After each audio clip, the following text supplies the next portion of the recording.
Buenos días a todos, espero se encuentren muy bien.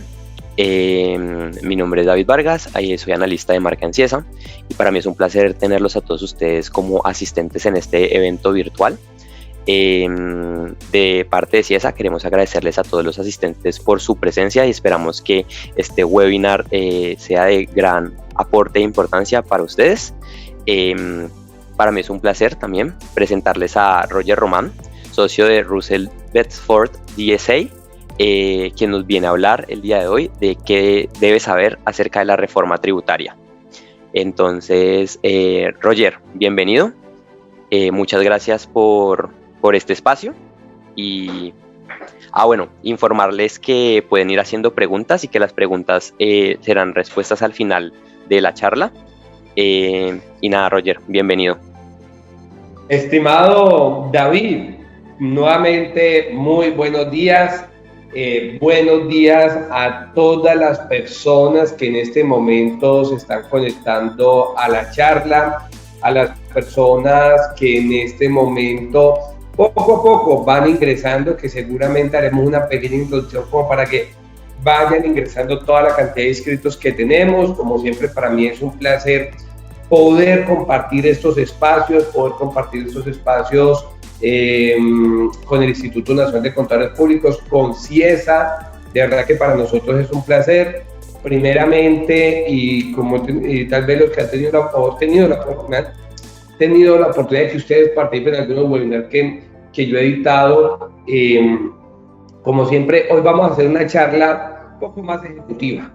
Vamos a hacer una charla donde vamos a hablar de la reforma tributaria, vamos a hablar de algunos comentarios de la reforma, pero hoy quiero hacer algo adicional, y es que vamos a hablar un poco de cuáles deberían de ser esos planes de acción o qué revisiones deberíamos de hacer, qué cosas adicionales deberíamos de tener en cuenta para ese tema de reforma tributaria, qué me puede impactar. Y vamos a centrar mucho esa charla en lo que tiene que ver con personas jurídicas. Vamos a centrar un poquito y a grosso modo vamos a hablar de facilidades de pago, vamos a hablar rápidamente de dividendos para que centremos toda nuestra jerarquía de personas jurídicas. Sé que las personas que en este momento nos están escuchando y muy seguramente tienen un software como Ciesa, que es un software muy robusto, pues muy seguramente pueden ser entre medianas y grandes compañías, así que claramente vamos a buscar hablar un poco sobre esa línea. Entonces, sin más preámbulo, te agradezco que me confirmas, David, si me están viendo mi pantalla. Sí, ya estamos viendo tu pantalla. Entonces, hagamos un poquitico de historia. Y como siempre, invitarlos claramente, primeramente a los canales de Ciesa, a que los sigan a Ciesa a través de las redes sociales, sigan a Ciesa en el canal de YouTube. Pues de una u otra manera, si ustedes hacen parte del equipo de Ciesa, pues qué bueno que uno sepa qué novedades puede traer la casa de software sobre la cual uno se soporta. Lo mismo invitarlos al Instituto Nacional de Contadores Públicos. Pues más faltaba aquellos que nos escuchan, sean contadores o administradores, siempre es importante estar asociados, estar en agremiaciones, y como no, también invitarlos a que particularmente nos sigan en nuestros canales también de Russell Bedford, siempre pues muy presto a lo que ustedes lleguen a necesitar de esta casa firma Amigos que hoy les comparto. Hoy ya vamos más de 40 años. Entonces, en este sentido, y ya dando un poco inicio a esta charla, yo les voy contando varios aspectos muy importantes de esta reforma.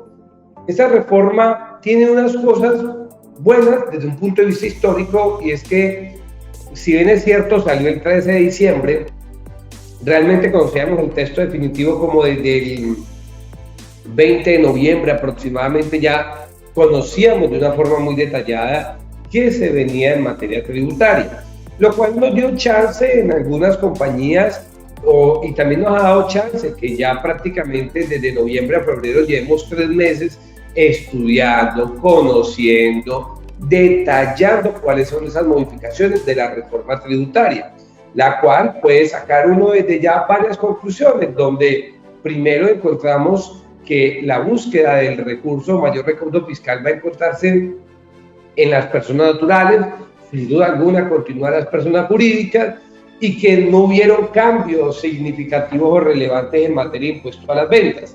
Entonces, esta reforma se centra mucho en la persona natural, que con pequeños cambios va a buscar aumentar mucho la base gravable y también sobre las personas jurídicas, derogando múltiples beneficios de deducciones, entre los que vamos a resaltar el industria y comercio, en el cual el gobierno nacional siempre ha dicho que tiene un costo cercano a los 2 y 3 billones de pesos. Entonces, en ese sentir, comencemos a ver de una manera detallada cómo quedan las personas jurídicas, en cuáles van a ser esas tarifas aplicables a partir del año gravable 2023, es decir, este año en curso. Y aquí vamos a encontrar múltiples elementos. Lo primero que hay que advertir es cuáles son las tarifas que quedan a partir de este año gravable 2023, que quedan incorporadas dentro de nuestro marco jurídico. Continúa vigente nuestra tarifa corporativa del 35%, que he tenido la oportunidad de manifestar y es de conocimiento muy público. Sigue siendo una de las tarifas más altas dentro de los miembros de la OCDE. Es más, es la más alta. Y esto, cuando vemos un modelo OCDE donde el 22 o el 25%, la tarifa es del 22 al 25%, nosotros estamos poco más de 10 puntos porcentuales del impuesto de renta. Y sobre ello hay que advertir varias cosas. ¿Qué es lo que pasa un poco con los países modelo OCDE? Es que el mayor recaudo no termina siendo en el impuesto corporativo, sino realmente en el impuesto persona natural. Hoy vamos a llegar, o de proseguir de esta manera en materia fiscal, vamos a llegar a un modelo muy parecido al de Argentina, en el cual grabo de una forma elevada a la persona natural y grabo de una forma elevada a la persona jurídica, y luego no hay ni siquiera de dónde agarrar y los recaudos tienden a disminuir, porque comienza a presentarse fenómenos como la evasión. Entonces, acá tenemos una tarifa corporativa alta y vamos a tener una tarifa de renta persona natural. Entonces, se mantiene la tarifa general en el 35%, agregan ya no 3 puntos, sino 5 puntos al sector financiero, y acá pues también se eleva la tarifa a la edición de libros del 9 al 15%, y los estados de monopolio y juego de azar que siguen al 9%. Hablemos entonces, tarifa corporativa sigue siendo el 35%, no ha tenido cambio. Hablemos de un sector que es muy probable que acá hayan personas de ese sector. Hablemos del sector bancario, hablemos del sector hidroeléctrico, hablemos del sector del carbón y del petróleo. Hablemos de 3 sectores, 4 sectores, que pena que no la memoria del de carbón y el de crudo. Hablemos un poco de esto y hablemos de esa tendencia mundial que está sucediendo. A nivel global, o algunos países han tomado como política fiscal comenzar a gravar con el impuesto a las rentas aquellos sectores o algunos sectores económicos que vienen teniendo crecimientos de sus utilidades de una forma muy exponencial, no producto de mayor esfuerzo o no se niega mejor capacidad administrativa, sean realmente por factores macroeconómicos. Es decir, hay empresas o sectores económicos, que han tenido un crecimiento en sus tasas de tributación muy elevado gracias a factores externos a la misma capacidad de la compañía. Voy a poner varios ejemplos. El sector financiero, cuando existen temas de inflación, como por ejemplo lo que tuvimos el año pasado, que fue una inflación a 2 dígitos, y también durante los últimos años anteriores, que el sector financiero, dado a la gran apertura de tasas que tenemos en Colombia, pues masifican mucho más sus utilidades. Entonces lo que hace el gobierno nacional es decir, hombre, estás teniendo un crecimiento significativo en tasas de interés, vamos a gravarte con unos puntos adicionales. Por ello, aquellas entidades del sector financiero que alcancen rentas líquidas superiores a 4.500 millones van a pagar 5 puntos adicionales, es decir, van a tener una renta una tarifa de renta del 40%. Lo mismo sucede con el sector del carbón y de los hidrocarburos. Desde la caída en el año 2012, que recordemos una caída estremecedora del impuesto, del precio del combustible, y también que hubo una caída, y ahorita hay una recuperación del sector del crudo, producto de la guerra de Rusia y Ucrania. Recordemos, Rusia es uno de los grandes proveedores de energía para la Unión Europea, pues también ha ocasionado una mayor necesidad de uso del combustible, y también ha ocasionado una mayor necesidad de nuevamente volver a consumos fósiles como el carbón. Y eso ha generado de que tanto las entidades petroleras de exploración como las entidades de carbón, háblese del Cerrejón, háblese de la Rumo, pues han tenido una masificación en sus utilidades, de que el precio del carbón ha llegado a niveles históricos. Y esto ha ocasionado que para el sector del carbón y que para el sector de exploración de hidrocarburos se aumente también una tarifa, unos puntos adicionales de renta tasados en el precio promedio de venta que supere en los últimos 10 años. Es decir, se va a utilizar de acuerdo a tu precio de venta, esas estimaciones de tu promedio de precio en cotización durante los últimos años, y sobre ellos, si cumples o pasas el tope, vas a pagar unos puntos adicionales de renta, lo cual, cuando uno analiza, son impuestos adicionales de renta que están enfocados a sectores específicos por una masificación en su utilidad. Otro sector que tampoco escapa ahí claramente es el sector de las energías, que, como diría por ahí una canción muy famosa por estos días, y producto de la guerra de Ucrania y Rusia, ha salpicado también al sector de las hidroeléctricas, el cual hoy día se le agregan 3 puntos adicionales de renta cuando la renta líquida es superior a 1.140 millones. He advertido, o es muy interesante, y bastará ver cuál será el comportamiento de la Corte Constitucional y también cómo será la reglamentación de esto, porque usualmente lo que uno ve en un impuesto de renta hoy es muy probable que lo comencemos a ver en periodos siguientes. Y esos periodos siguientes puede ser que tal vez me estoy adelantando, tal vez estoy filosofando, o tal vez estoy diciendo aquí una poesía, y es algo que tiene que ver con las hidroeléctricas, y es el tema de comenzar a hablar para determinar estos puntos adicionales. La renta líquida tiene que ser superior a 1.140 millones de pesos. Estamos hablando que acá la norma está diciendo que esos 1.140 lo debo calcular de forma agregada con los vinculados económicos. Es decir, que en Colombia, no siempre, y sigue así, el impuesto sobre la renta, tanto para personas jurídicas como personas naturales, siempre ha sido de manera individual. Para las personas jurídicas nunca se ha trabajado un impuesto de renta corporativo consolidado, como para una persona natural o una sociedad conyugal jamás se ha establecido declaraciones de renta conjuntas. Acá entonces podemos ver que ya se hace un pinino. Estamos hablando que es algo pequeño, un inicio, donde me están diciendo, mire, te voy a colocar una condición: si tu renta líquida es superior a 1.140 millones, y estos 1.140 millones no calcúlalo solo con tu renta líquida, calcúlalo con los demás vinculados económicos.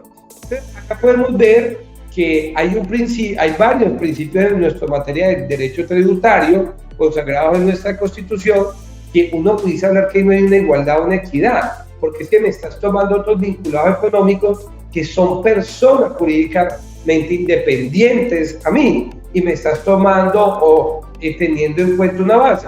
Si bien es cierto, en las hidroeléctricas pasa que muchas veces el productor o el generador no es el mismo distribuidor, pues casi siempre la utilidad no queda en el generador, sino que de una u otra manera se hacen contratos a través de los comercializadores. Pero a lo que quiero hacer hincapié o quiero resaltar es ese tema interesante que comenzamos a hacer, esos pininos, esos esos dardos pequeñitos donde comenzamos a hablar de un poco de estado de rentas consolidadas. Insisto, solamente hoy se tiene para un cálculo del sector hidroeléctrico, pero es un pequeño paso. Es un pequeño paso que ya comenzamos a hablar, tal vez en un futuro, como lo hace, ejemplo, el Reino Unido, de rentas jurídicas consolidadas. Pero, insisto, solo es un elemento. Hablemos del sector del turismo, muy a propósito que ha tenido una multiplicidad de cambios y es una política de beneficio fiscal que viene del año 2002. En el año 2002, recordaremos historia patria, el gobierno de Uribe estableció la ley de la hotelería en el 2002, el cual les permitía una renta exenta por varios años.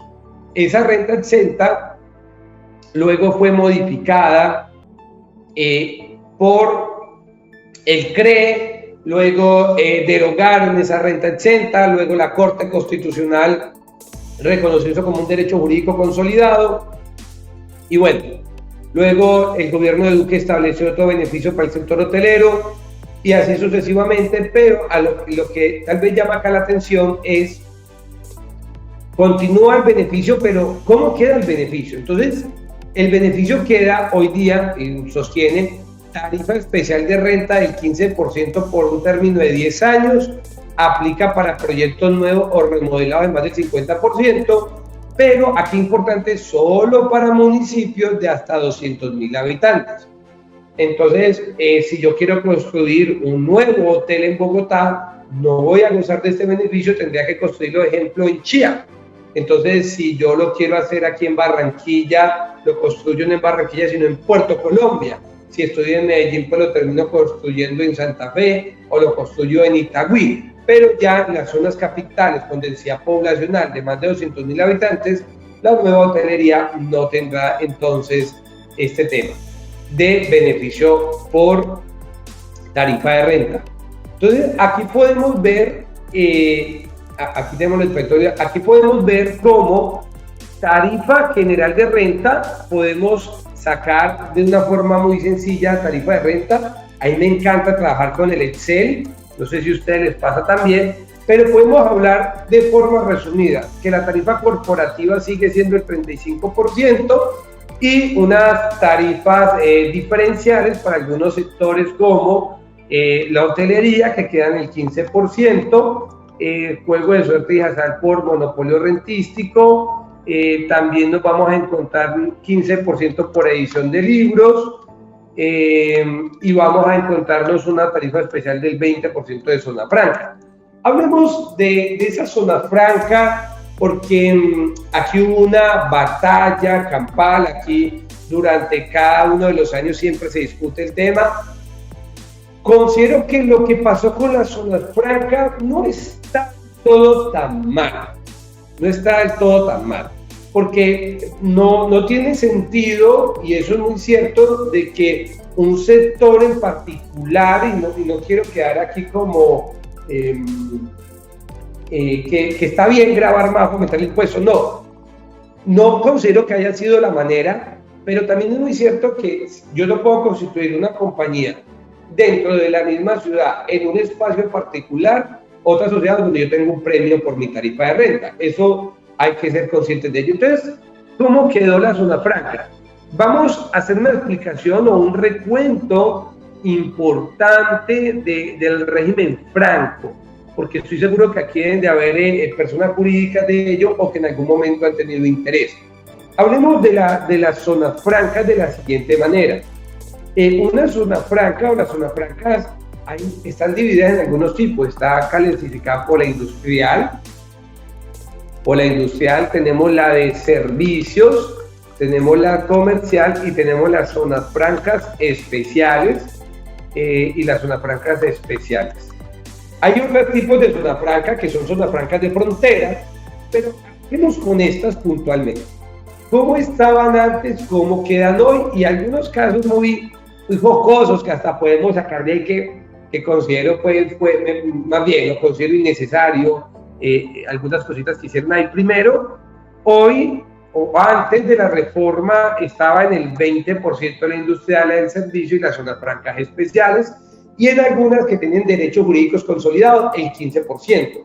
Esa fue una que alcanzaron antes del 2012 a firmar derechos jurídicos consolidados. ¿Cómo quedó con la reforma? Quedó solamente tarifa del 20% por los ingresos de exportación. Los ingresos de fuente nacional, o lo que llamamos dentro de TAM, o de fuente dentro de TAM, quedan grabados con el 35% del impuesto sobre la renta. Aquí algo importante a notar es que adicional a esto hay un régimen de transición, y es que esto iniciará a partir del año gravable 2024, es decir, que este año 2023 las zonas francas deben de comenzar a buscar, sin duda alguna, generar un mayor compromiso en la exportación. Ahora bien, vemos acá algo importante, y es que esto también los obliga hay una nueva obligación que surge, que es el plan de internacionalización. Yo les cuento que particularmente me parece que esto es innecesario. ¿Por qué es innecesario? Porque al inicio del proyecto de reforma señalaba que la única forma de que gozaran de tarifa preferencial es que tuvieran un plan de internacionalización. Luego de una vasta discusión quedó, mire, en materia de impuestos sobre la renta, tú vas a pagar una tarifa del 20% por tus ingresos de exportación. Entonces, esos ingresos de exportación, pues ¿qué sentido hay que yo le haga un plan de internacionalización si ya simplemente te voy a pagar por lo que exporte? Pero le agregan esta nueva obligación a las zonas francas, que deben de comenzar a estudiarlo de forma inmediata, muy a la expectativa pues, de cómo queda el decreto reglamentario. En materia de servicios quedó un tema muy interesante, y quedó de la siguiente forma. Entonces, 20% exportación de servicios. Hablemos de un tipo de exportación de servicios. Por ejemplo, hay mucho call center que está ubicado en zona franca. Entonces, yo call center ubicado en zona franca, presto servicios de asistencia y soporte para el exterior, es una exportación, llevo 20%. 20% para lo que tiene que ver con temas logísticos relacionados con la exportación. Hay compañías que, por ejemplo, se dedican, a maquilar temas de exportación, a empaques. Entonces, esas compañías, aunque no hacen la exportación de forma directa, cumplen un propósito logístico, también van a gozar de tarifa del 20%, a pesar de que no haya un DES que propiamente lo soporte. Tenemos también 20% para las entidades de servicios de salud, siempre y cuando el paciente sea del exterior. Es decir, que acá nos toca, cuando el enfermo llega, pues determinar en aquellos hospitales que tienen una magnitud, sobre todo los encontramos algunos en Bogotá, tienen una magnitud que son zonas francas de salud, pero estas zonas francas de salud particularmente debe preguntarle al paciente si era nacional o extranjero. Muy interesante será si llega o fallece lastimosamente la persona, pues qué llega a suceder, ¿no? Pues no se alcanzará a saber si fue, cómo le terminó de ir en ese sentido, ¿no? Pues me parece hasta un poco impráctico eso. Y las comerciales, que ya sabíamos que tenían el 35%, continúan con el 35%. Zonas francas especiales. ¿Qué es una zona franca especial? Era un espacio, o quedan aquellas que tienen derecho jurídico consolidado, un espacio que por la dimensión de la compañía ya no estaba en un parque de zona franca, sino que su inversión era tan grande, o su magnitud de inversión era tan importante, que la misma administración te calificaba como un usuario franco. Un ejemplo de ello es Reficar. Reficar es tan grande que tiene su propia zona franca. Entonces, zona franca queda aún vigente tarifas especiales, pero para sector de hidrocarburos. Entonces, para el sector de hidrocarburos, pues queda aún para este sector y refinación de combustible. Hablemos de algo importante. Entonces, vamos hasta este punto, hablemos de algunos planes de acción. o más bien, vamos a terminar todo lo que es persona jurídica y hablamos de planes de acción importantes. Hablemos de la tarifa mínima de tributación, que es algo nuevo que está hablándose mucho, que se está discutiendo mucho, que han habido muchos paneles muy interesantes sobre esta norma, bueno, muchos elementos de alto interés en este punto. Y tiene que ver con un modelo que se está tornando internacional. Hablemos de esto. A nivel OCDE, Colombia hace parte de la OCDE, ha señalado unas prácticas, o señala unas prácticas a través de sus pilares o a través de los planes BEPS, pero en este caso a través del pilar 2 ha señalado o ha compartido una política en donde dice, mire, los países deberían de gravar con una tasa mínima de tributación contable a las multinacionales, a esas grandes multinacionales que perciben rentas a niveles globales, debería de gravarlas con una tarifa mínima de tributación del 15% sobre su base contable, con el fin de que evite la erogación de tarifas preferenciales en otros países. Me doy a explicar con un ejemplo. Resulta de que Russell Bedford, multinacional que está en Colombia, está en toda Latinoamérica y en cada país paga un poquitico de renta porque todas sus utilidades busca llevarlas a Panamá, donde tiene una tarifa preferencial, porque no paga por rentas extranjeras. Entonces, en Colombia, pues termino pagando casi nada y al final juego con ese régimen de precios de transferencia.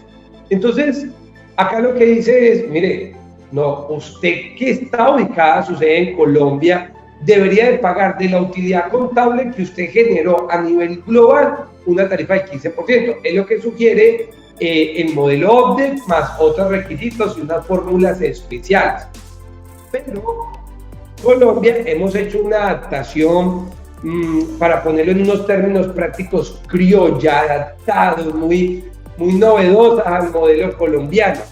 Y ese modelo colombiano ha señalado, mire, vamos a pagar una tarifa mínima del 15%, y cuando usted tenga una tasa de tributación mínima del 15%, se adicionan unos puntos adicionales de su renta. ¿Y cómo lo vas a calcular? ¿Y a quiénes vas a aplicar? Entonces va a aplicar a todas las personas jurídicas que están obligadas a pagar el impuesto de renta del artículo 240, el que acabamos de explicar, y las zonas francas. Entonces, quedan excluidas de esta, pues, régimen simple de tributación, queda excluido de esta regla las rentas exentas del bien de interés social, queda exenta la regla de régimen compañía holding y los ingresos no constitutivos de renta. Entonces, acá podemos ver este cálculo como me dice, mira, el impuesto depurado dividido sobre la utilidad depurada, la tarifa de renta mínima debería de ser el 15%. En caso de ser menor, vamos a calcular unos valores adicionales. Entonces, ¿cómo se calcula el impuesto depurado? Parto del impuesto neto de renta, tengo unos descuentos tributarios por pagos del exterior, tengo otro impuesto de renta pagable sobre el producto de rentas pasivas, y ahí me da mi utilidad depurada, mi impuesto depurado. Y mi utilidad depurada la obtengo de mi utilidad contable. Aquí ya vamos a hacer algunos comentarios de ellos. ¿Qué utilidad contable me hace referencia a eso? Me hará referencia a utilidad contable bajo NIF de resultado, o me hará referencia a utilidad contable del otro resultado integral. No me señala la norma qué tipo de utilidad contable, solo expresa la palabra utilidad contable. Me habla de las diferencias permanentes que las voy a sumar. ¿Qué es una diferencia permanente? Los famosos gastos no deducibles, como un impuesto asumido, como un 4 por mil. Luego me dice, réstele los ingresos no constitutivos de renta, réstele los métodos de participación patrimonial, réstele los temas de ganancia ocasional y las rentas exentas que ya hablamos, las de compañía holding. Fíjense que son unas puntuales que señala la norma, y las compensaciones de pérdida fiscal. Entonces, hagamos unos ejercicios con esto. Pero hagámoslo en el Excel para que nos quede aún más claro, muy a propósito de hacer una pequeña depuración aquí. Hagamos varios ejercicios. Vamos a hacer ejercicio, vamos a hacer uno de una compañía pequeña, un ejemplo simple. Vamos a hacer, ojo, no simple, régimen simple, sino es sencillo. Vamos a poner sencillo. Vamos a hablar uno de activos fijos reales productivos. Vamos a hablar uno de rentas exentas. Vamos a hablar uno de beneficios tributarios. Para que nos quede muy claro de una forma muy práctica, ya que vamos con muy buen tiempo a explicar esto. Entonces, hablemos de una compañía, insisto, sencilla. Unos ingresos por 1.000 pesos, unos ingresos por 1.000 pesos. Vamos a dejar acá espacio a otros ingresos y total ingresos. Vamos a hablar de unos costos contables de 800 para que hablemos de una utilidad. Antes de impuestos. Fíjense que acá cómo lo llevan, antes de impuestos. Y hablemos que hay unos gastos no deducibles. Vamos a hacer una depuración de la renta. Entonces yo cojo la utilidad antes de impuestos. Vamos a hacerlo de una forma diferente. Este cálculo vamos a decir, mire, tengo unos gastos no deducibles por 100% y vamos a colocar aquí unos beneficios. Vamos a colocar acá, por ejemplo, una deducción especial. Vamos a colocar aquí una deducción especial. Vamos a colocar aquí una renta líquida. Vamos a colocar una renta exenta. Y vamos a colocar renta líquida gravable, que ya seguramente varios de los tributaristas me entienden mucho lo que estoy haciendo acá. Vamos a colocar impuesto básico de renta, que es el 35%. Vamos a colocar acá descuentos tributarios, que aquí en este caso va a ser 0. Y vamos a colocar mi impuesto neto de renta. Fíjense que aquí no he hecho nada diferente a una depuración muy sencilla de un impuesto de renta. Fíjense que ahí no he hecho nada diferente a lo que acostumbradamente hacemos, y entonces calculemos, o más bien validemos si nos aplica la mínima de tributación en este ejemplo básico y sencillo. Entonces, ¿qué me dice la norma? Coge tu utilidad contable. Entonces, utilidad contable. ¿Cuál es? Mi utilidad contable me dice antes de impuestos. Entonces, mi utilidad contable antes de impuestos son 200. Luego me dice, súmale las diferencias permanentes, súmale los gastos no deducibles. Entonces, acá diferencias permanentes más diferencias permanentes. ¿Cuánto son las diferencias permanentes? 100. Total, entonces ya no me aplica nada más. Entonces, utilidad depurada,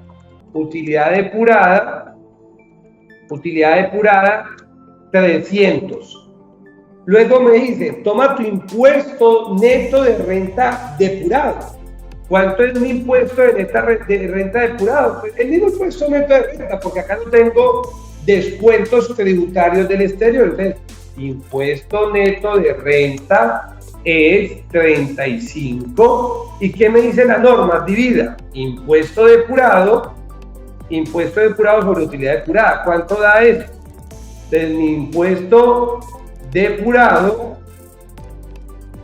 impuesto depurado es, acá discúlpeme que acá hice una fórmula que no era, mi impuesto depurado es 35%. Entonces, fíjense que acá, gastos no deducibles, claramente el gasto no deducible me aumenta mi renta líquida, tengo mi impuesto básico de renta y nótese que mi tasa mínima, mi tasa de tributación, de acuerdo a la fórmula, mi tasa de tributación es del 35%. Fíjense que aquí en este ejercicio no hay nada que realizar. Es un ejemplo muy sencillo que ustedes, esto aplica a partir del año 2023, pero no obsta de poderlo hacer en el año gradable 2022. Ahora, veamos varios ejemplos. Ya comencemos a entrarle picante a esto. Hagámoslo con un activo fijo real productivo. Vamos a hacer toda la misma fórmula, vamos a crear la misma fórmula, pero simplemente le vamos a agregar algo muy sencillo. Ingresos, costos. Resulta que este año en particular compramos una máquina, un activo fijo real productivo. Y ese activo fijo real productivo que acabamos de comprar, nos pagamos un IVA que nos da un descuento de 100 pesos del impuesto. O sea que mi impuesto neto de renta son 5. Entonces, cuando yo me voy a la fórmula, fíjense que mi tasa de tributación apenas es del 1.7%, porque mi descuento tributario absorbió todo el descuento. Y como la norma me dice que parta del impuesto neto de renta, entonces mi impuesto neto de renta da el 1.7%. Entonces, la norma me dice, tu tasa mínima de tributación debe ser el 15%. ¿Cuánto es el 15%? De tu utilidad depurada. O sea que mi impuesto mínimo debería de ser 45 y yo estoy pagando apenas 5. Entonces, ¿qué me dice la norma? Agrega unos puntos o una tasa, disculpen acá que me perdió, agrega una tasa adicional a tu impuesto. Entonces, impuesto agregado mínimo, qué pena acá, mínimo, que me fue la mayúscula, mínimo. Entonces, ¿cuál va a ser mi impuesto adicional? Va a ser los 45, quería ser mi tasa mínima de tributación, menos los 5. O sea que en este ejercicio yo debo de adicionar mínimo 40 puntos a estos 5 puntos para llegar a 45, porque es mi tasa mínima de tributación. Algo, sin duda alguna, que desde ya debemos ir evaluando en nuestras compañías si tenemos este tipo de situaciones prácticas que nos pueden dar lugar a pagar una tasa mínima de tributación. Muy positivo, esta charla tenemos ya más de 450 personas. Entonces, esta tasa mínima de tributación tiene cómo nos da lugar a un impuesto adicional de 40 puntos. Veamos otro ejemplo. Una renta exenta. Vamos a suponer una renta exenta y aquí vamos a hablar ahorita más. No hablemos de rentas, sí, no hablemos de renta exenta aún. Vamos a hablar de tema contable. Acá hablemos de tema contable. Resulta que esta compañía tiene unos ingresos por 1000, que son los ingresos de operación, pero tiene una cantidad de propiedades de inversión, tiene unas propiedades de inversión, tiene unas inversiones en acciones. Resulta que esta compañía invirtió en Tesla o invirtió en una compañía que tuvo un crecimiento en su precio de cotización muy grande y que no lo ha vendido, lo que llamamos valor razonable. Y resulta que el valor razonable que acaba de tener es de 1000. Es de 1000 pesos más. Este es un valor razonable. Fíjense que es técnica contable. Nosotros sabemos que para efectos fiscales, vamos a colocarlo acá, no se tiene en cuenta sino hasta el momento de la venta. Entonces acá menos valor razonable. ¿Cuánto es el valor razonable? 1000. Porque este valor razonable es producto de valorizaciones, de revaluación de propiedad de inversión, pero no revaluación, cálculos de valor razonable de propiedad de inversión, cálculos de valor razonable por precios de cotización en bolsa. Entonces, aquí la norma me dice, hombre, menos valor razonable, 1000. ¿Cuándo va a tener efecto fiscal? Cuando yo lo venda. Hasta tanto no lo vendamos, entonces, ¿cuál es la fórmula? Utilidad antes de impuesto, más gastos no deducibles, menos valor razonable. Fíjense cuánto nos da acá, aquí ya doy descuentos tributarios, acá nos da que la utilidad del impuesto neto de renta es 105, pero ¿cuánto es mi utilidad contable? 1300.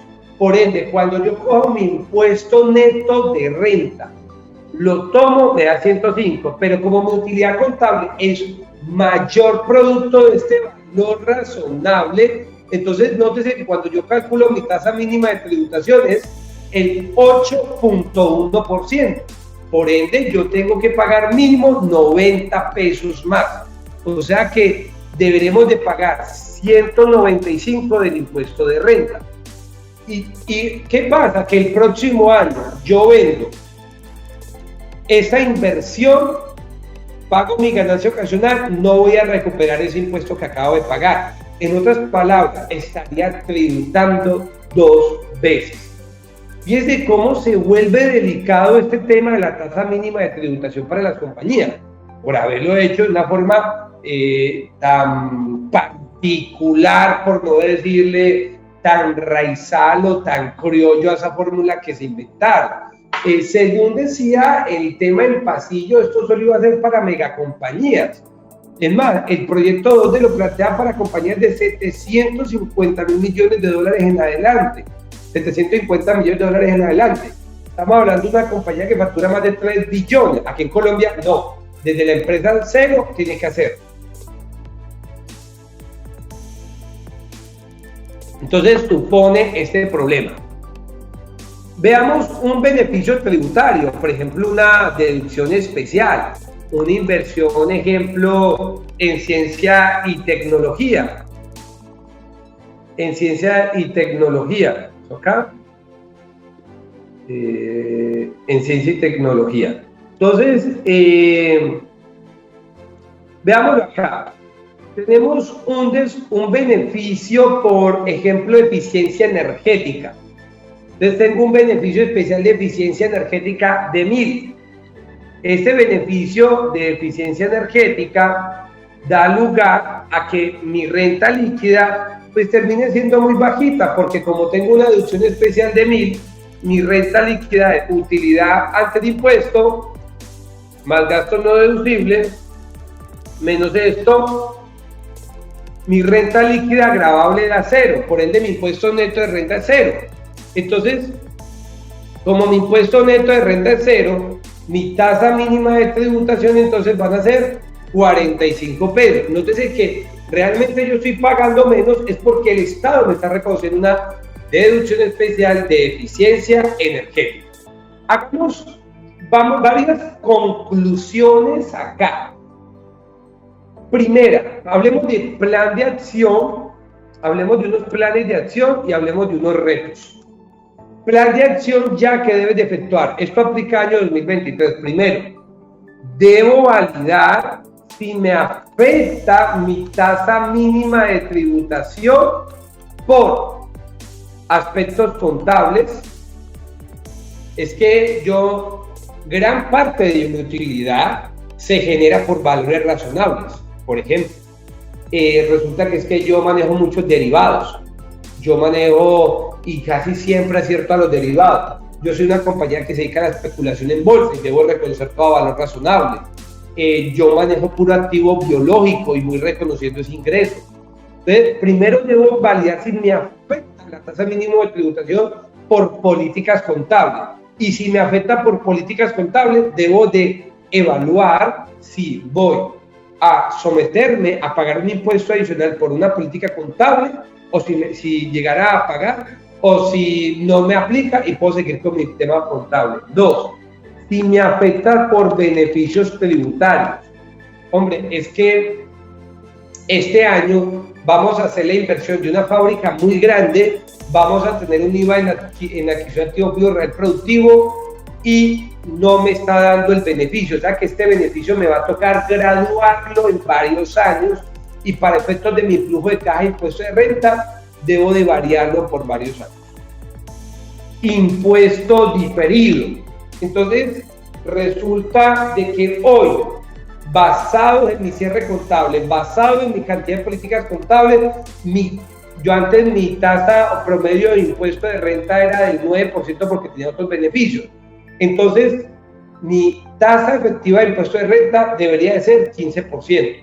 Y sobre eso es que voy a limitar mis diferencias temporales. O esto es si me llega a aplicar la tasa mínima de tributación. Entonces, plan de acción que tenemos que salir a hacer de forma inmediata. Unos retos que supone esto. En una charla que estuve hace poco, estuvo el director de la DIAN y el director de la DIAN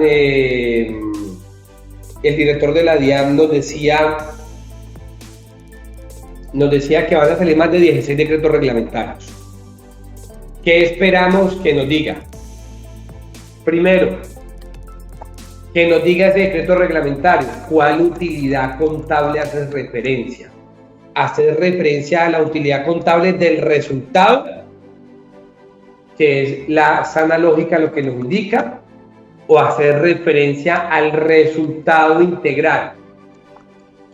Porque si es resultado integral, qué peligroso las revaluaciones de propiedad, planta y equipo. Segundo, estamos hablando de doble tributación, porque si yo pago hoy un impuesto mínimo de tributación y vendo un activo el próximo año, vuelvo y pago y no recupero. Entonces, aquí estamos hablando de una doble tributación. Tercer elemento que preocupa acá, la intromisión, no estoy seguro si es con eso con C, intromisión de normas contables. Entonces aquí tenemos normas contables que afectan normas fiscales. Quiere decir entonces que yo voy a cambiar todas mis políticas contables para no reconocer tantos valores razonables para evitar pagar un impuesto mínimo de tributación. Cuarto, y este es muy importante, utilidad contable, doble tributación, afectan normas fiscales. Cuarto, ¿cómo quedan los derechos jurídicos consolidados? ¿Qué quiere decir esto? Yo soy un hotel y tengo una tasa de tributación del 9%. ¿Me respetas ese 9%? ¿Me lo va a respetar? Yo soy un hotel que se construyó nuevo. ¿Me respetará ese derecho jurídico consolidado? Yo soy una economía naranja, renta exenta. ¿Me respetará el derecho jurídico consolidado? Yo soy una compañía que se dedica al transporte marítimo, por río, transporte marítimo. ¿Me respetará esa renta exenta, ese derecho jurídico consolidado? Yo les voy a decir lo que yo creo, no lo que se va a dar, y esto lo tendremos en otra charla que se llamará actualización tributaria de decretos reglamentarios. Y tenemos que hacer una charla específicamente para eso. Yo considero que desde un punto de vista del derecho se debería respetar. Desde un punto de vista histórico, no creo. Ustedes recordarán, y esto es una analogía de interpretación, esto es una analogía. Y bien sabemos que en el derecho tributario la analogía no es un elemento para interpretar normas. Aquellos que les gusta la hermenéutica jurídica La analogía sirve cuando hay conflictos de norma o hay vacío para resolver interpretación. En derecho tributario, la analogía no es un elemento válido de interpretación. No lo es, y hago la aclaración para aquellos que les gusta eso. Pero aquí quiero hacer una analogía histórica, que es diferente. En el año 2012 se creó un impuesto que se llamó el CREE. Y el CREE se creó con el fin de evitar, porque había muchos beneficios tributarios. Había beneficios tributarios por doquier. Y esa cantidad de beneficios tributarios, principalmente en renta, ocasionó de que crearan un elemento de CREE donde grababa con la tarifa del 9%. Hubieron demandas de constitucionalidad, hubieron de todo. Al final, la Corte Constitucional dijo, hombre, usted hay que respetar el derecho jurídico consolidado y usted goza de ese beneficio, pero es que el CREE es otro impuesto. Entonces, como el CREE es otro impuesto, pues no da. Entonces, al final se terminó grabando con el 9%. Lo que asalta la inquietud es, este derecho jurídico consolidado no es un nuevo impuesto, es el mismo impuesto. Entonces, hay una línea muy delgada de validar y será muy importante la posición de la DIAN y desde un punto de vista del recaudo llega a decir, no, sí o sí, vamos, tú tienes tu derecho jurídico consolidado, lo que pasa es que vas a pagar mínimo el 15%. Y aquí esto nos da un quinto punto. Si yo tengo una renta exenta, no me respeta el derecho jurídico consolidado, yo tengo utilidades gravadas. Eso es un problema muy grave, porque es que lo que me está colocando la norma es a pagar un impuesto adicional. No me está modificando el tema de la renta líquida. Y a la luz del artículo 49, yo voy a tener entonces doble tributación porque voy a pagar un impuesto mínimo y eso no va a hacer que mi utilidad pase de no gravada a gravada. Entonces, cuando vaya a distribuir nuevamente las utilidades a mis socios o accionistas, voy a pagar ese 35% que no pagué por esa renta exenta y adicionalmente voy a pagar el impuesto al dividendo y al impuesto mínimo. Entonces, hay una doble tributación ahí que será necesario que la regulen sin duda alguna. Entonces, muchos planes de acción a realizar con la tasa mínima de tributación. Hablemos de noticias tristes, pero con algo de positivismo, que lo que hace es que el derecho jurídico sea más completo. Se derogan las tarifas especiales del régimen CESE, a excepción del de Buenaventura y del de Barranca Bermeja. Se deroga la de transporte marítimo internacional del 2% y esa me da algo de dolor de patria. Valga la cuña, ¿no? Valga la cuña. Esto fue una norma que yo redacté en conjunto con el equipo de Russell Belfort y con la DIMAT. Particularmente la redacté, después hubo una revisión en la DIAN y bueno, hay que pensar que ese granito de arena que había en el estatuto tributario que habíamos ayudado a construir, lo derogaron. Las mega inversiones también fueron derogadas. La ley de turismo y todas las rentas exentas hoteleras fueron derogadas y las zonas francas unipersonales o también llamadas especiales fueron derogadas. Ya voy a explicar los derechos jurídicos consolidados. También fueron derogadas la renta exenta, que de igual forma daba lo mismo, ya se había acabado el plazo para acceder. Fue derogada la ley del desarrollo del campo, que se podía acceder hasta el 31 de diciembre. Fue derogada el tema de plantación forestal, fue derogada transporte fluvial y todo lo que es creación literaria, pues también simplemente con régimen. Fue derogado también la posibilidad de tomar como 50% de descuento de la industria y comercio, pero eso es para el año 2023, para el año 2022 tú lo puedes tomar, el descuento.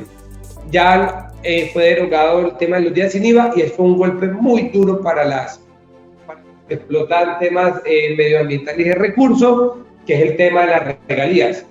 Esto hay que recordar que eso tuvo su discusión patria, ¿no? Y hubo una discusión de que si era deducible, no era deducible, luego dijeron, no, esto sí es deducible, por Consejo de Estado era deducible.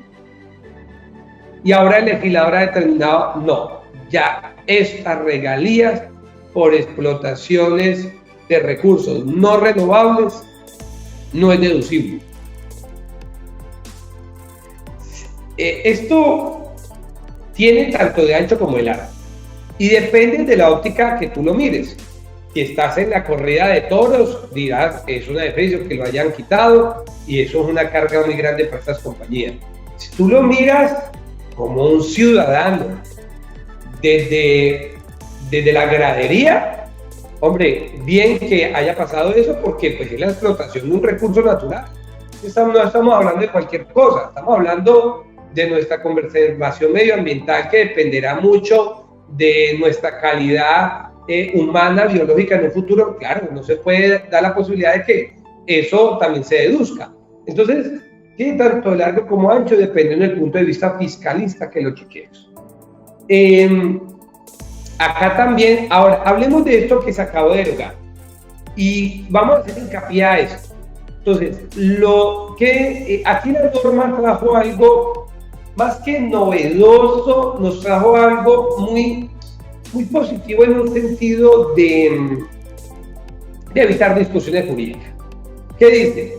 Las tarifas derogadas continuarán vigentes hasta el término que otorgó la legislación que lo estableció.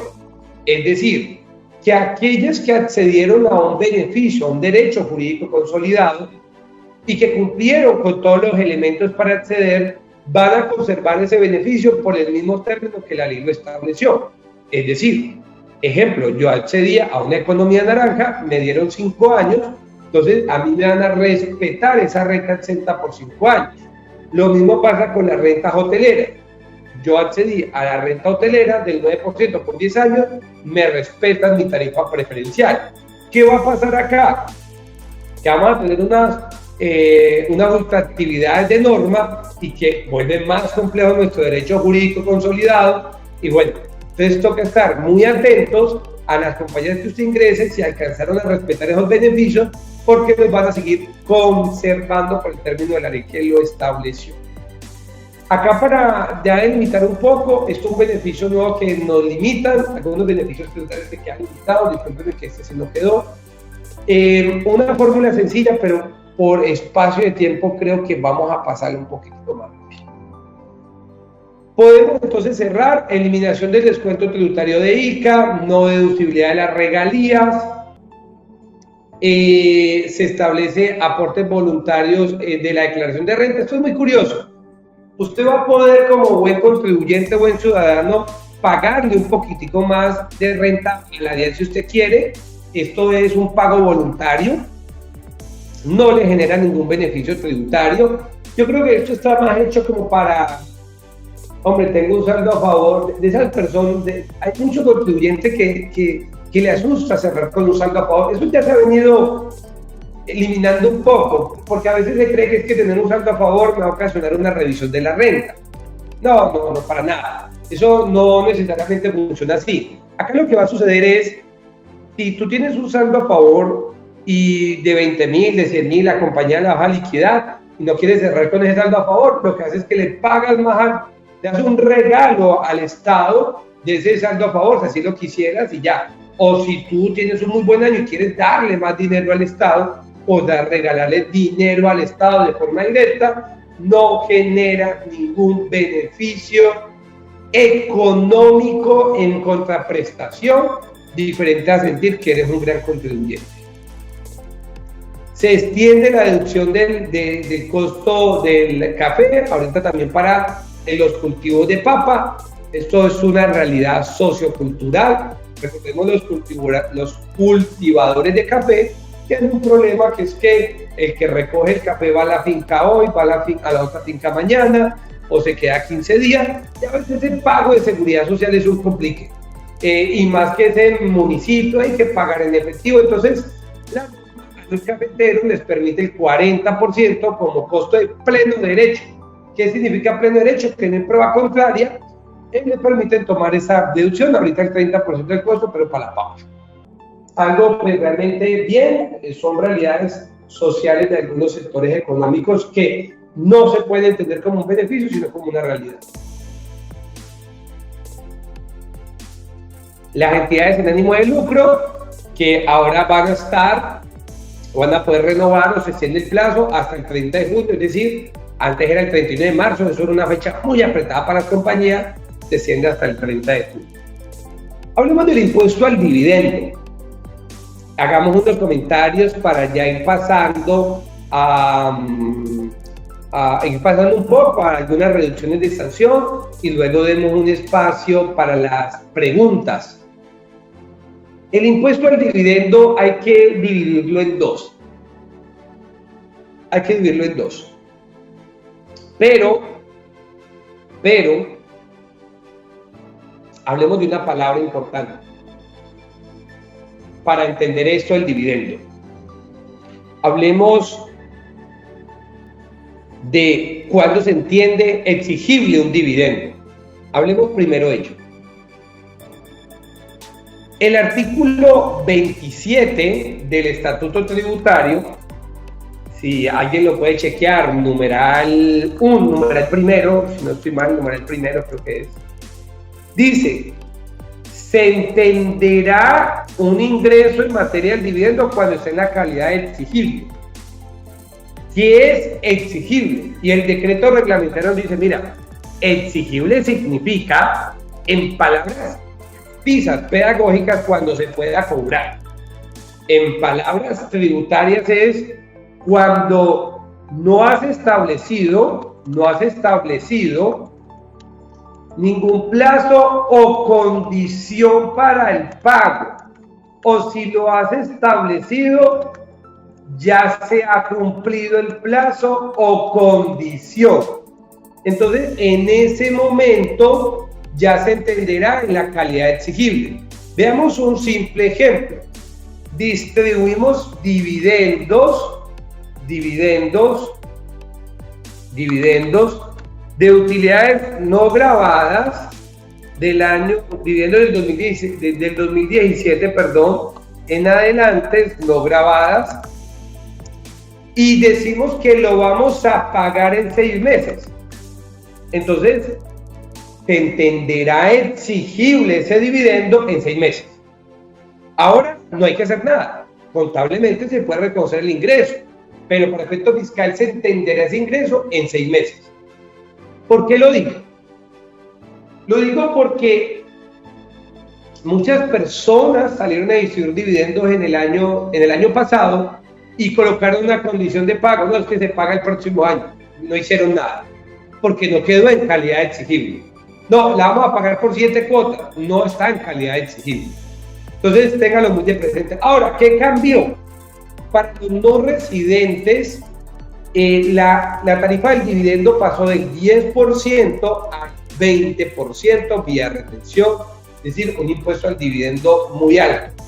Y para las personas naturales pasó a renta progresiva, pero sin que máximo llegue al 20%. Entonces, hay un descuento tributario que nos da, y pasó, dependiendo del volumen del dividendo, puedes tener tarifa del dividendo del 10% y hasta máximo el 20% para la persona natural residente. Y para las sociedades, personas jurídicas, cuando se paga de una jurídica a otra jurídica y hay lugar a retención de dividendos, pasó el 7.5% de la retención al 10%. Recordemos que a pesar de que esta tarifa se aumentó, se siguen respetando las tarifas de los convenios. Aquí discúlpenos que me faltó agregarles Italia y me faltó agregarles Francia. Ya son convenios nuevos, y muy por cierto que arrancó ya Japón, y ahorita vienen otros nuevos que aún no han entrado en vigor, como el de Uruguay, como el de Brasil, que ya se está negociando, y el que estamos esperando hace muchos años, que ya por lo menos arrancó negociaciones de Estados Unidos. Pero eso no está muy biche. Entonces, impuesto al patrimonio, lo mismo, recae sobre persona natural. Aquí de pronto lo que llama la atención del impuesto al patrimonio es el tema de las figuras internacionales como trust, que va a ser el activo neto subyacente. Esto ya venía años anteriores, y que las acciones que cotizan en bolsa deberá de realizarse por su precio de cotización. eso no me parece tan descabellado como en algún momento estuvo, que era por el valor intrínseco, que era algo absurdo. Pues iban a gravar un patrimonio que no era ni de la persona natural. Algo muy interesante que sí tiene esto es una tarifa progresiva, y es que sobre los primeros 3.000 millones no va a pagar impuestos de renta. Régimen tributario especial, se disminuyen las tarifas del impuesto sobre la renta y se disminuyen las tarifas del impuesto sobre la renta, y en este caso tenemos, perdón, discúlpeme que me distraje acá, aquí en régimen simple, ayer estaba una charla de eso y hasta me gustó la frase que puse, decía régimen simple mejorado, porque ya estaba bueno, es decir, ya un muy buen régimen, ahora quedó mejor el régimen simple. Entonces, aquí disminuyen las tarifas para los tenderos, sé que pronto puede haber mucha gente que no esté en este sector, pero entra algo muy positivo.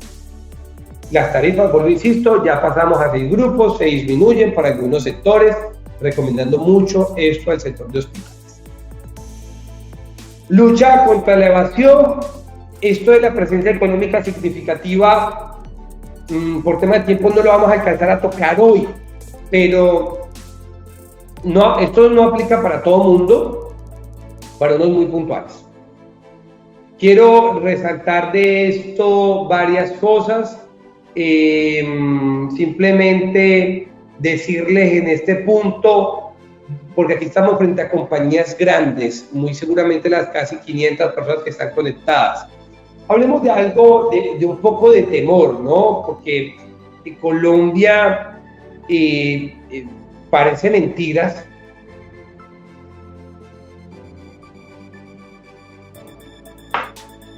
Parece mentira. Y sé que muchos de los que están hasta ahora conectados no les ha tocado este tema. En la firma, en los 2 últimos años, más bien año y medio, hemos comenzado a notar cómo la administración tributaria ha comenzado a utilizar como mecanismo de cobro, la acción penal. Entonces, debes el IVA, no has pagado el IVA, van 2 años, sigues caído, no has cumplido con acuerdos de pago, automáticamente copia fiscalía y señores fiscalía, impútele automáticamente cargos por apropiación de recurso público, vamos a un proceso penal y lo que hace es que el contribuyente sale a correr a pagar, porque no es lo mismo que me embarguen a que puedan llegar a considerar una medida privativa de la libertad. Entonces, esto, más que explicar el derecho penal, que no es ni siquiera mi rama de explicación, sí quiero hacer una anotación. Quiero hacer una anotación muy importante acá. Primero, los topes los disminuyeron para efectuar acciones penales, cuando es omisión de activos, omisión de pasivos. Es que una compañía grande que tiene un pasivo inexistente sale con mucha facilidad en cualquier momento, pasivo inexistente de 2.000 y 3.000 millones que le pueden dar lugar a tema penal. Lo que llama poderosamente la atención es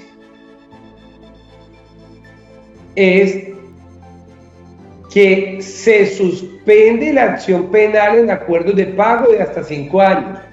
Pero lo que trae de nuevo esta norma es que sea reiterativo.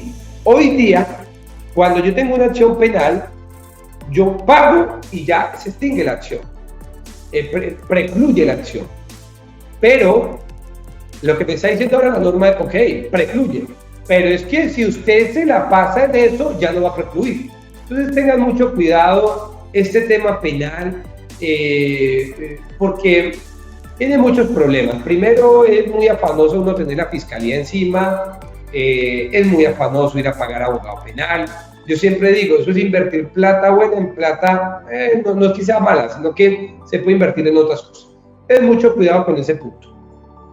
Acá en materia de IVA, prácticamente fueron muy pocos los cambios, derogaron los 3 días sin IVA, simplemente que ahorita nos grabaron los perritos quedaron grabados, entonces aquí yo creo que lo que tal vez faltó es de pronto tenerlo en cuenta, era la fundación. Aquí simplemente aquellos que les gusta mucho el tema de los animales, la venta de animales vivos es excluido de IVA, a excepción de los domésticos. Entonces nos incluyeron los gaticos, los perros, los hurones.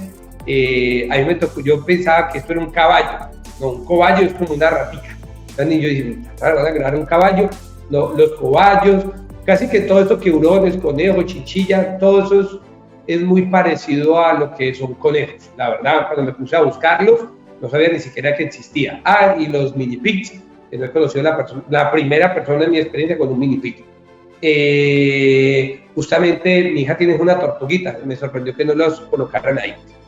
Y ahorita sí que no queda duda que los espectáculos donde impliquen show de animales, como toros, hípicos, caninos, estarán grabados con IVA. Tal vez uno no es mucho de este sector, pues uno no participa mucho, pero hace poco me tocó ir a Bogotá porque habían suspendido las peleas de gallo y me sorprendió que la manifestación que venía de todo el país, obviamente indicando que no prohibieran las peleas de gallos,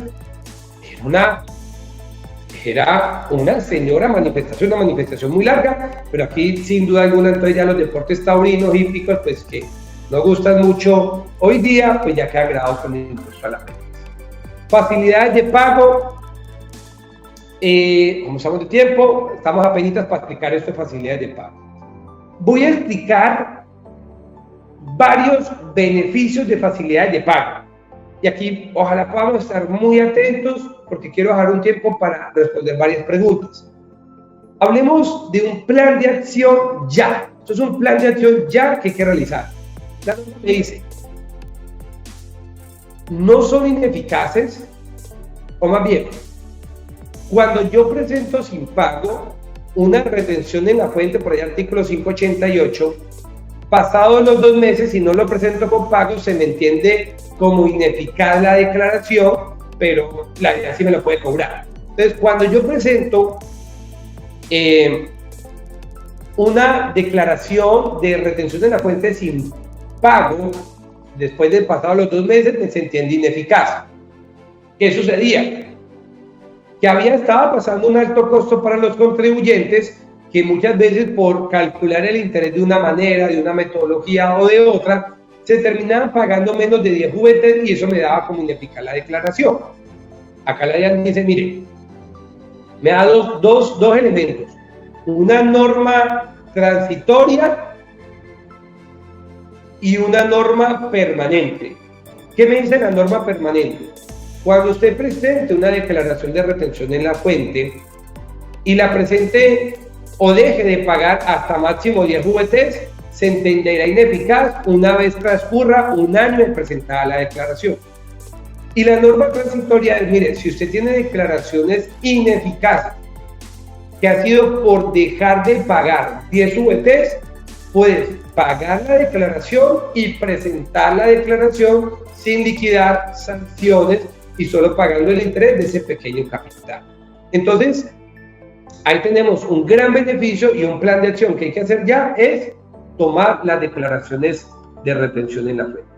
Uno de los grandes cambios que tuvimos, muy aplaudible para el sector de los contadores, la disminución del régimen sancionatorio de información exógena. Como ustedes pueden ver, disminuimos de un 5% a un 1% cuando no se envía información, cuando se envía de forma errada pasamos a un 0.7% y la más típica, la extemporánea, que pasó al 0.5%. Pero no solo eso, sino que también me disminuye cuando yo pago de forma voluntaria una sanción, se me reduce la sanción, puedo pasarla del 10% y de forma temporal al 5%. Vamos a hacer un pequeño ejemplo de esto. Si yo tengo una conducta sancionable de exógena por concepto de extemporánea, vamos a suponer que la base son 10.000 millones de pesos. ¿Qué pasó acá? Envié de forma extemporánea un reporte de ingreso o de cualquier cosa. Y eso da 10.000 millones de pesos. Entonces, ¿Qué me permite la nueva norma hoy día? Primero, la favorabilidad. Esta norma, como es una norma de procedimiento y es una norma más favorable que la anterior, me aplica para periodos anteriores, es decir, exógenas del año grabable 2019, 2018, que no he presentado y apenas lo voy a hacer ahora, aplica de forma inmediata esta normatividad. Entonces, ¿qué me dice? Es temporal. Entonces, la sanción que ahorita pasó del 3% al 0.5%. Entonces, sanciones 0.5%. En el régimen anterior, ¿en cuánto estaba antes? En el 3%. Vamos a hacer el comparativo. Entonces, nótese que desde ya hay una disminución significativa de esa sanción. Ahora, si yo la pago de forma voluntaria, antes del 1 de abril, puedo pagarla sobre un 5%, es decir, solo pago el 5% de la sanción. Aquí era el 20%, pero ojo, esto es hasta el 1 de abril. Entonces, voluntaria hasta el 1 de abril. Posterior al 1 de abril, no sigue siendo malo, va a ser el 10%. Voluntaria con pago hasta el 1 de abril. Perdón, acá. Y posterior al 1 de abril, con pago, claramente, voy a poderla reducir en un 10%. Entonces, fíjense cómo ya me permiten bajar de 50 millones a 2.500.000 hasta el 1 de abril, o posterior al 1 de abril, en un 10% reducir la sanción.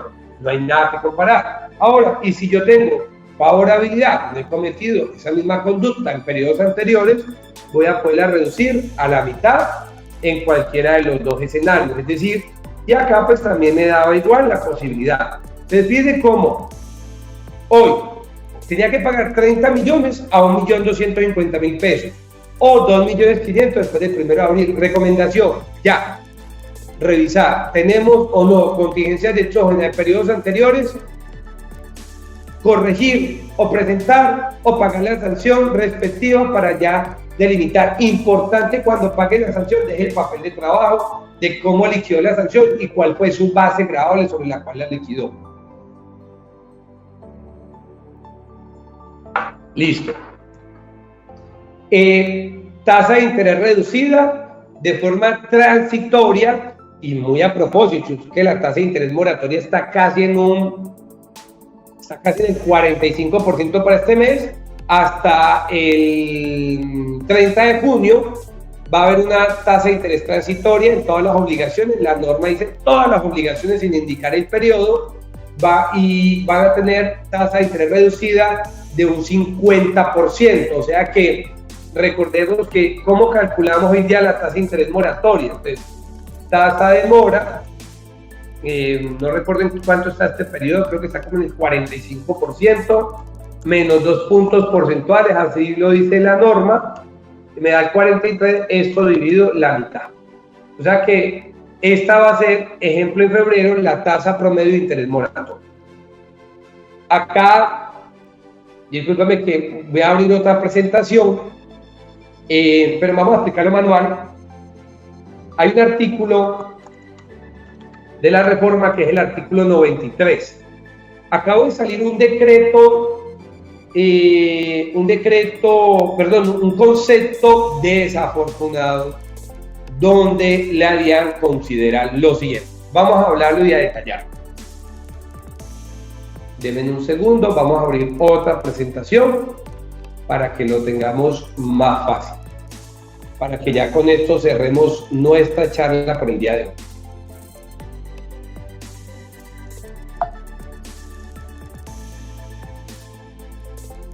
O para que cerremos nuestra charla el día de hoy. Un segundo.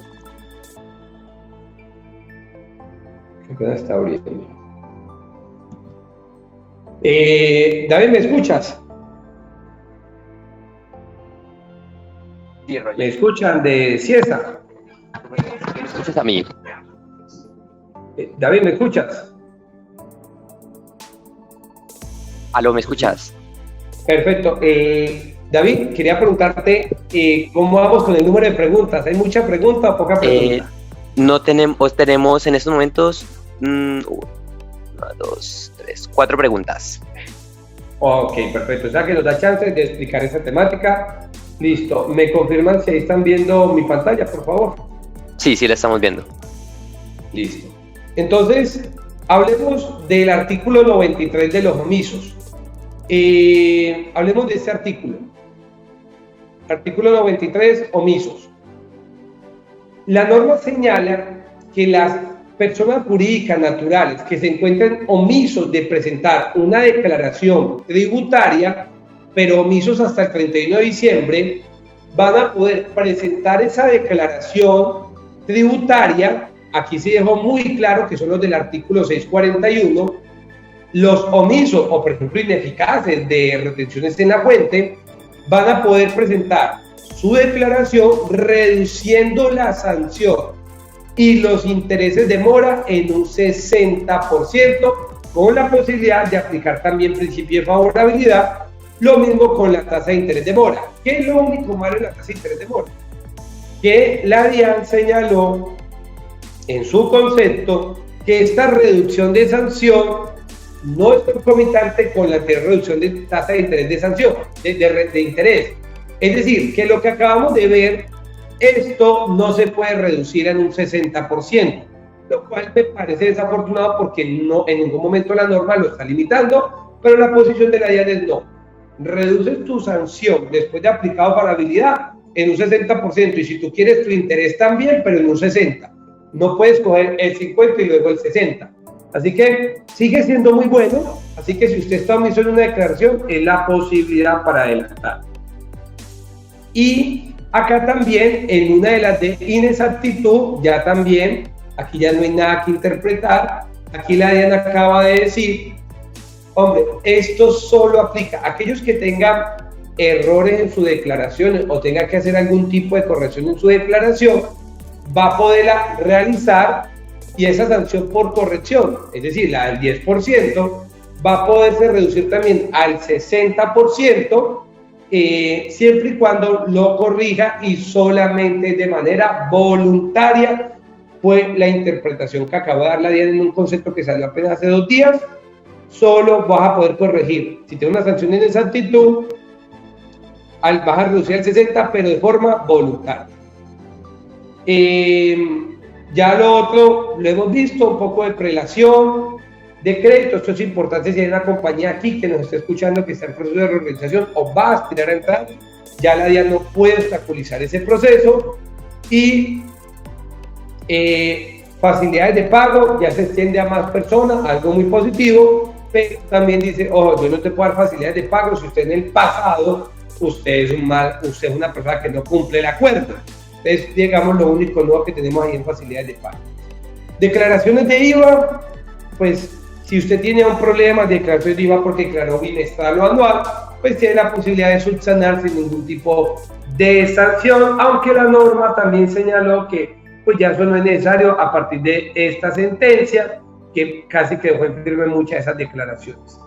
Entonces, señores, como siempre, prácticamente casi cumpliendo nuestro presupuesto de horario, en el cual hemos hablado de una forma contundente, rápida, de cada plan de acción que hay que hacer, de esta nueva reforma tributaria. Nuevamente quiero agradecer a todos por esta participación. Vamos a aprovechar que hay pocas preguntas, invitarlos a que se queden, invitarlos nuevamente, como lo mencioné al inicio, pues de ese valor agregado que da la Casa de Software Ciesa. Gracias al Instituto Nacional de Contadores, como siempre, por invitarme. Me siento, como siempre, de la casa. Y bueno, estas memorias van a ser enviadas. Esta grabación va a ser posteriormente puesta para ustedes. Entonces, David, si quieres aprovecharme y me lees las preguntas que tenemos, y nuevamente agradeciendo a todo el público. De acuerdo, Roger. Entonces, la primera pregunta que tenemos es, en la reforma se crea un nuevo impuesto, el cual grava el plástico de un solo uso. Hay diferencia de criterios entre algunos tributaristas sobre quién es el sujeto pasivo del mismo. Unos dicen que son productores de plástico y otros dicen que son productores de todo tipo de bienes. que utilizan plástico para envasar, empacar o embalar. ¿Podría usted darnos claridad al respecto? Esa pregunta está muy buena. Recordemos que el plástico de un solo uso se puede generar de dos maneras: quién lo produce o a qué quiere utilizar el empaque. El principio de la norma, el principio es que eso es un impuesto de carácter monofásico, o sea que solo lo va a generar el productor o el que tiende a hacer el empaque en primera medida.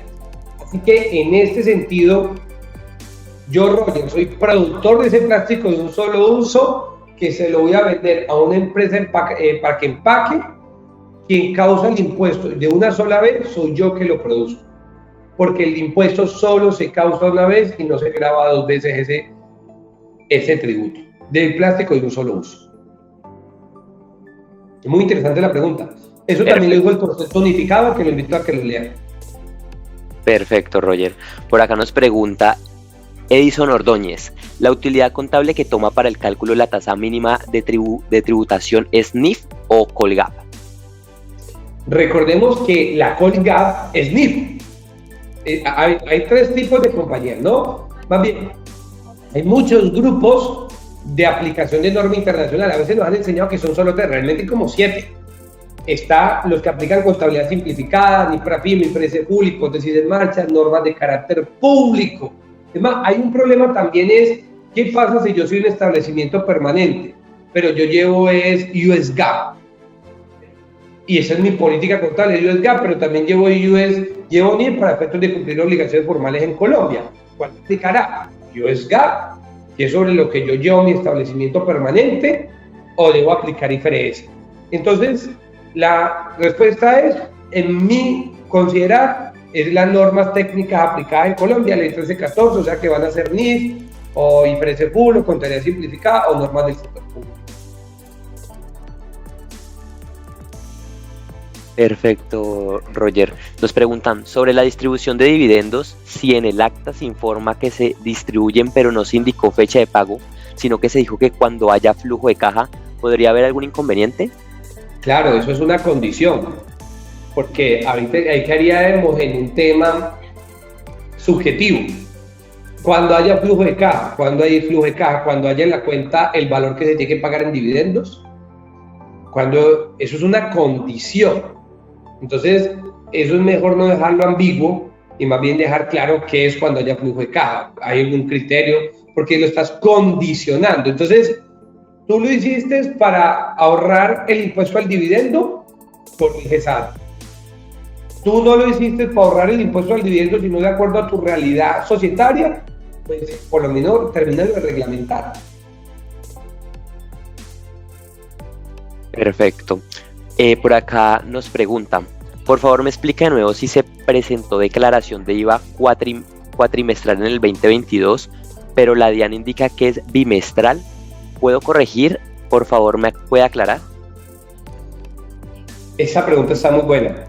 Yo voy a decirle la posición de la DIAN. La posición de la DIAN considero que el artículo de la reforma pues no tenía sentido a partir de la nulidad que estableció sobre el decreto.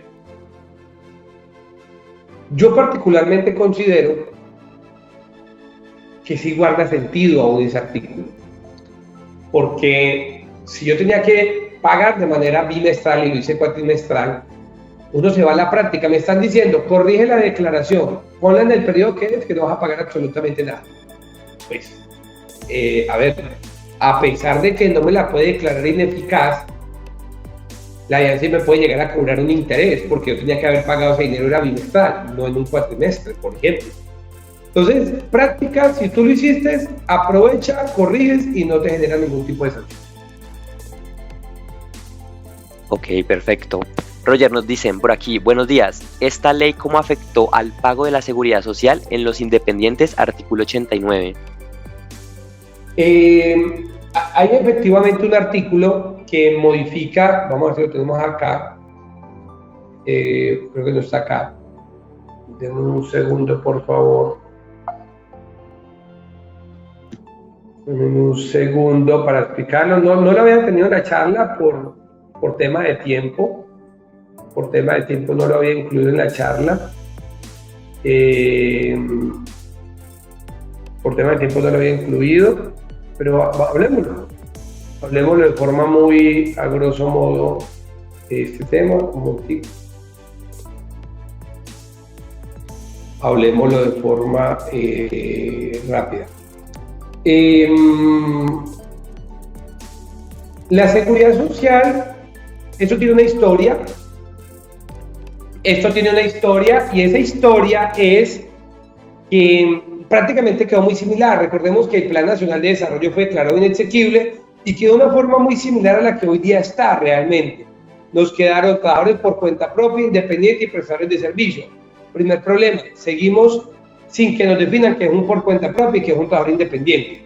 Lo único que lo tenemos es una doctrina de la UGPP.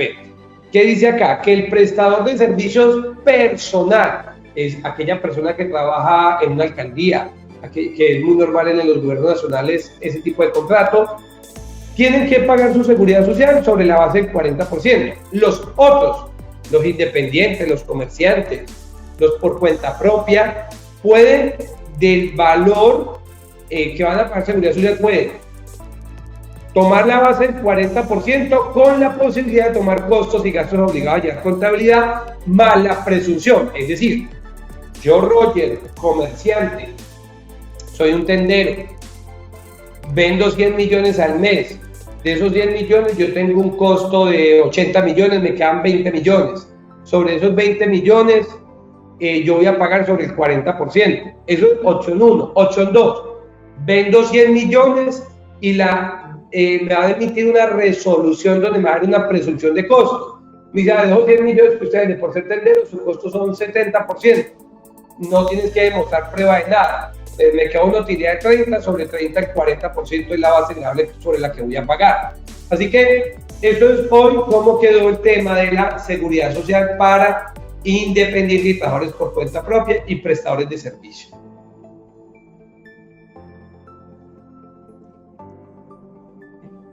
Perfecto.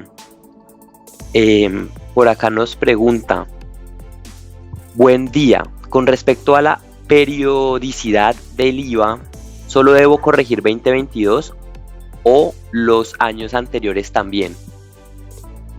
Pues si tú tienes una contingencia de periodos anteriores, la recomendación es aprovecharla, porque es que la norma no solo la habló para el año 2022, la habló para todos los periodos en los cuales tengas esa situación. Okay. ¿Cuáles no vas a corregir? Aquellas, por ejemplo, tú tienes declaraciones que son del 2018, ya tu renta está en firme, tus declaraciones de IVA están firmes, no tienes por qué hacerlo. Porque ya como no quedan ineficaz, las declaraciones no se entiende como si se hubiera dejado de presentar. Ya quedaron en firme y ya quedó de esa manera. Va a ser en aquellas donde puedas tener un periodo gradable abierto y llegues a considerar propiamente una contingencia. Perfecto, Roger.